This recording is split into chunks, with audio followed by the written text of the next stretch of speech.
Bueno, buenos días, bienvenidos a todos. Vamos a dar comienzo al simposio que organiza la Sociedad de Ginecología y Obstetricia de Córdoba y SAEGRE, la regional de Córdoba y SAEGRE central.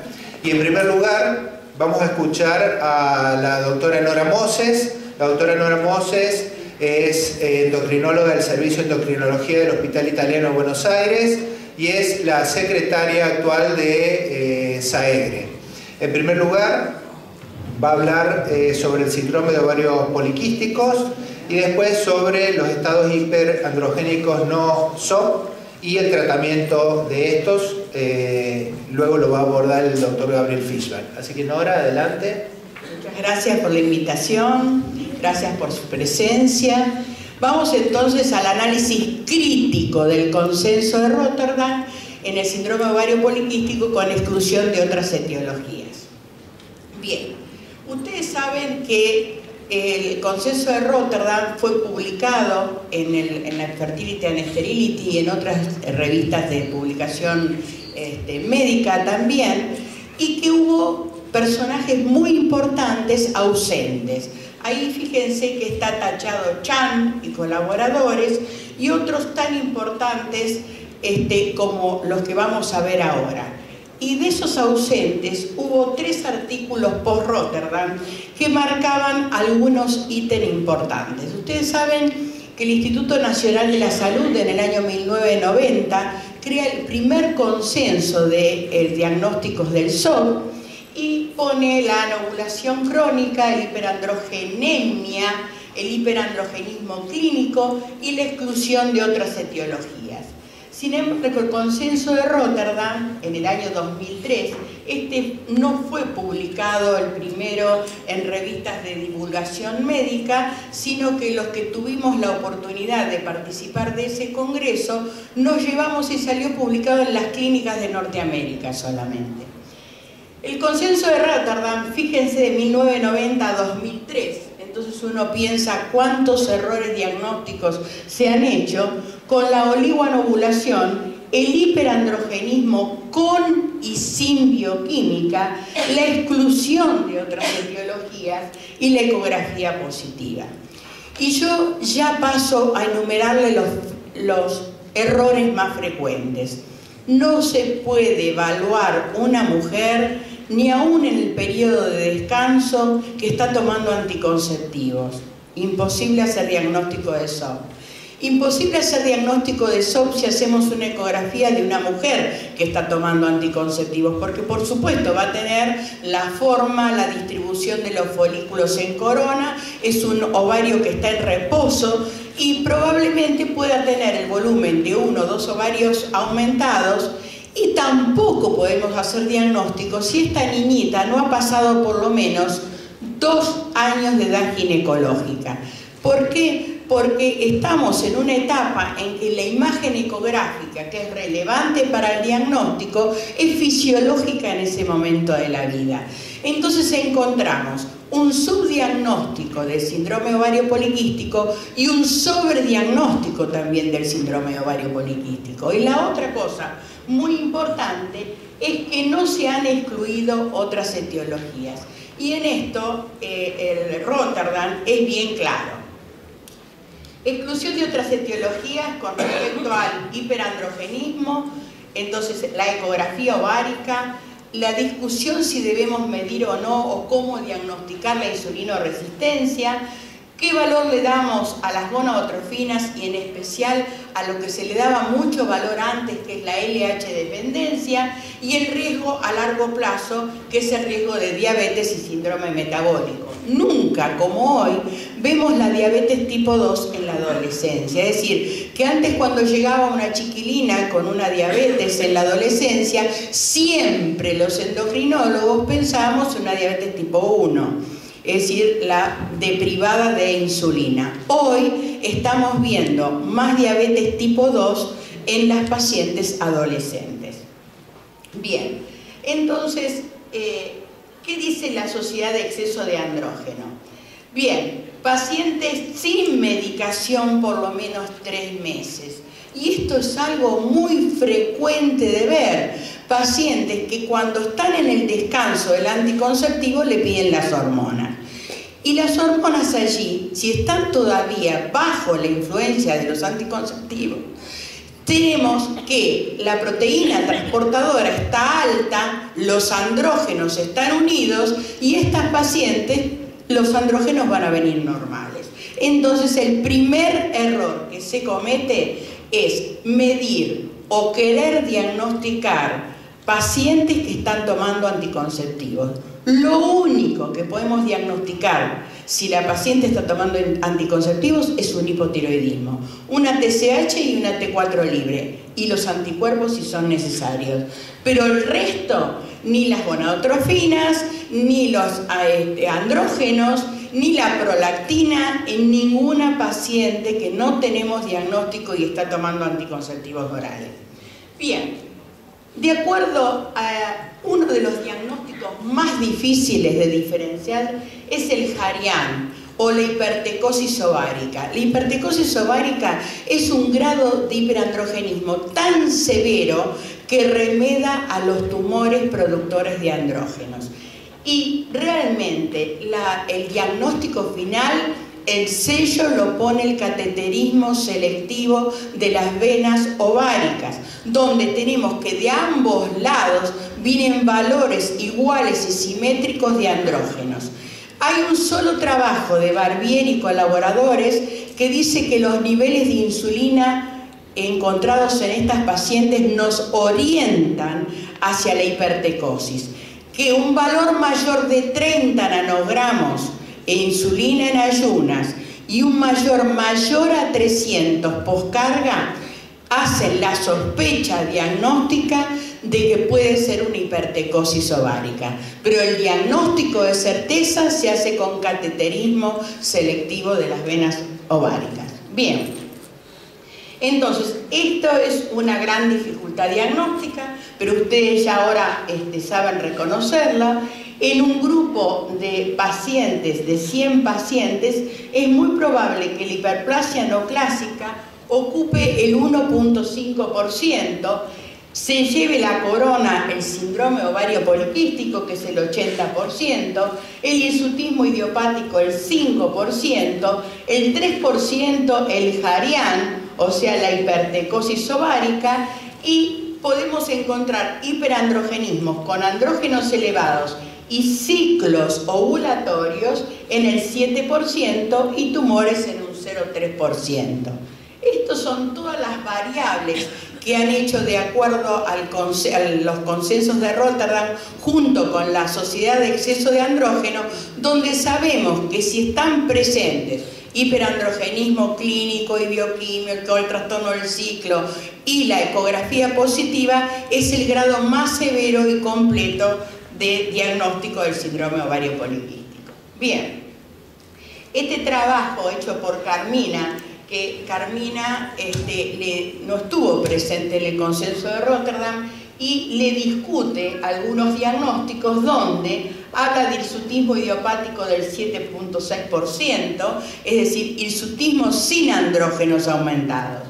Pero esta paciente, para yo decir eso, no tiene que haber recibido anticonceptivos por lo menos 3 meses antes, porque nos van a dar andrógenos en rango normal, vamos a catalogar a una paciente de hirsutismo idiopático y no lo es. La hiperplasia, fíjense, la estadística es mayor a la que dice Asís en el diapositivo anterior, y los tumores androgénicos son el 0,2%. Pero ¿cómo descartamos otras etiologías? Esto estamos obligados a hacerlo frente a cada paciente que tengamos enfrente. La hiperplasia no clásica, el Cushing iatrogénico, endógeno o pseudo-Cushing. Yo estoy viendo mucho en el hospital hoy en día el pseudo-Cushing. El pseudo-Cushing está relacionado con la ingesta de alcohol. Entonces tienen una apariencia como si fuera un Cushing con todas las características, pero se llama Cushing por licoride, es decir, por una alteración metabólica debida al exceso de alcohol. el endógeno y el iatrogénico, que puede ser una paciente que está sometida a corticoides a dosis altas por alguna enfermedad autoinmune. La hiperprolactinemia, que puede ser parte del hipotiroidismo primario, el polimorfismo del receptor de dopamina D3 es muy interesante, porque acá es importante discutir por qué es importante pedir las gonadotrofinas. En el polimorfismo del receptor de dopamina D3 nos encontramos con una prolactina discretamente aumentada, sin hipotiroidismo, pero con una LH dependencia, una relación LH-FSH aumentada. Es decir, esa patente LH-FSH aumentada más hiperprolactinemia, que no responde a un hipotiroidismo ni a medicación psiquiátrica, es el polimorfismo del receptor de dopamina D3. Y yo sé que ustedes a partir de mañana van a buscar y se van a encontrar con estas pacientes, porque muy distinto sería si la paciente tiene una prolactina alta y fuera efectiva y no tuviera este polimorfismo, las gonadotrofinas estarían chatas. Es decir, que ¿por qué es importante entonces pedir gonadotrofinas? Porque podemos encontrarnos en un polimorfismo del receptor de dopamina D3 y que el tratamiento va a ser distinto, va a ser con agonistas dopaminérgicos. Única situación. Y que tenga una prolactina que sea inactiva. Y la otra afección que los endocrinólogos la recibimos cuando ven los médicos del interior que les resulta muy difícil encontrar una paciente que recientemente, hace 15 días, la recibo en el consultorio. Cuando la veo entrar, digo, es una acromegalia. Claro, la acromegalia da un síndrome de ovario poliquístico, pero es por exceso de hormona de crecimiento y de IGF-1. O sea que es muy importante ver el todo de la paciente. Esta paciente venía siendo tratada por un síndrome de ovario poliquístico y es una acromegalia. Bueno, en cuanto a los estadios, tenemos estadios funcionales, la adrenarca exagerada, los bloqueos enzimáticos puros y mixtos, ya hablamos del Cushing, el Cushing iatrogénico, el Cushing por alcohol, la hiperprolactinemia. La prolactina incrementada tiene una acción sobre la 3-betaol en la suprarrenal y puede venir acompañada del sulfato de dihidroepiandrosterona. El hipotiroidismo, como bajan las proteínas transportadoras, puede darnos un estado de hiperandrogenismo que realmente no es un síndrome ovario poliquístico. Tratamos el hipotiroidismo, se solucionó el hiperandrogenismo. Después la administración de anabólicos y los tumores virilizantes, que seguro que ustedes los ven más que yo. Lourdes Ibáñez habla de la adrenarca temprana, que puede ser orgánica o funcional, que puede estar relacionada con algunas formas de ovario poliquístico, y las otras etiologías a descartar es la hiperplasia no clásica 21-hidroxilasa.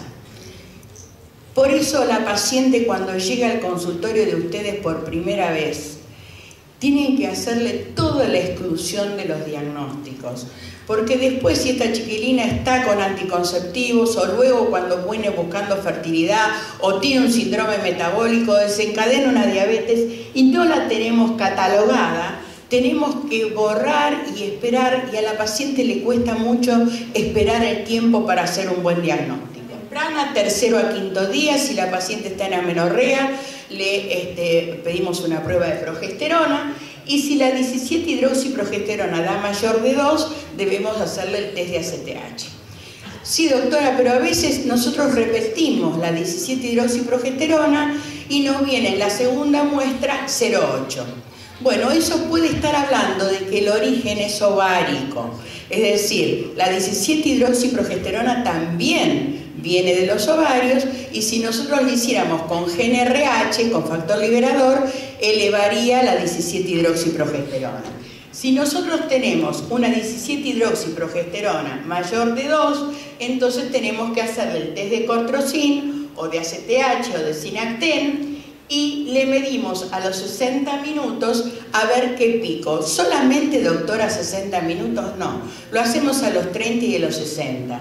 Y también le pedimos un cortisol, ¿Por qué? Para darnos cuenta si la técnica inyectó todo en la vena o no. Es decir, es como una contraprueba, porque a veces tenemos respuestas chatas de la 17-hidroxiprogesterona y respuestas chatas del cortisol. Entonces ahí sospechamos que el ACTH no fue en vena. Excluir síndrome lipodistrófico, el síndrome depresivo da un cortisol elevado, ¿sí?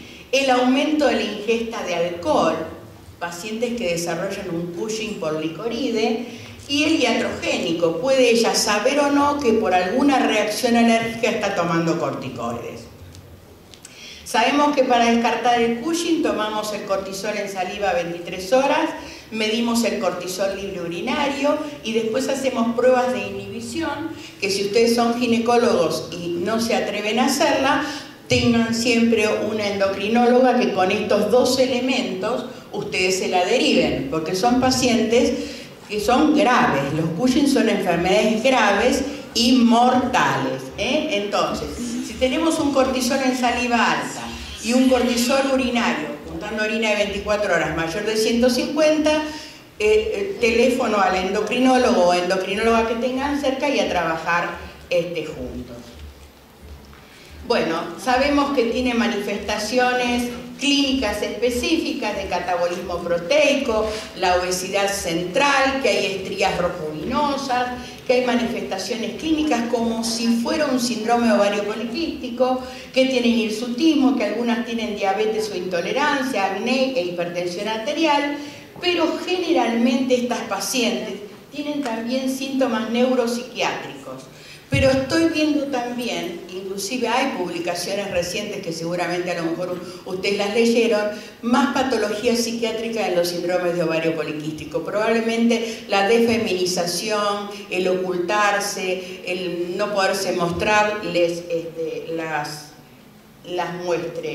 haga que se oculten.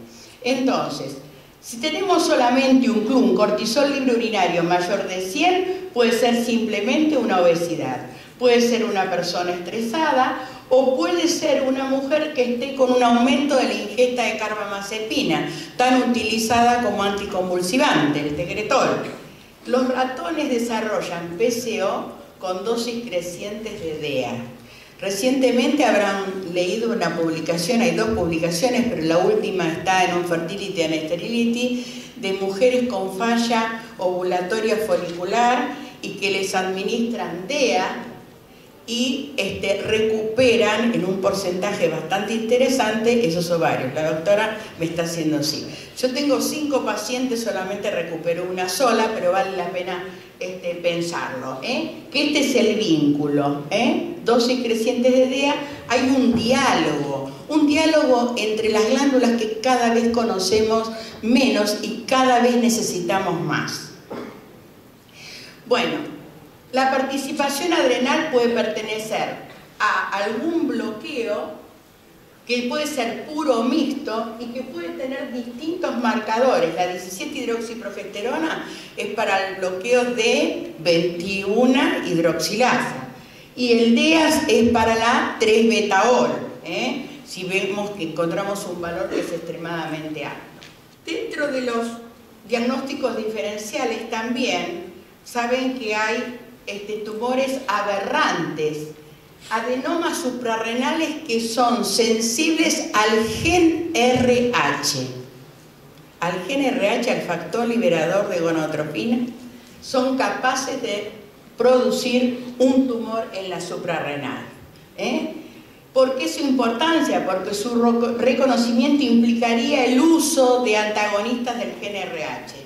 Y responden al LH-RH sintetizando cortisol. Esto no es que yo trate de confundirlos, es que ustedes, quizás uno a veces mira muy simplemente a cada paciente y uno tiene que con estos pacientes ser un desafío en los diagnósticos porque no todos son sensibles.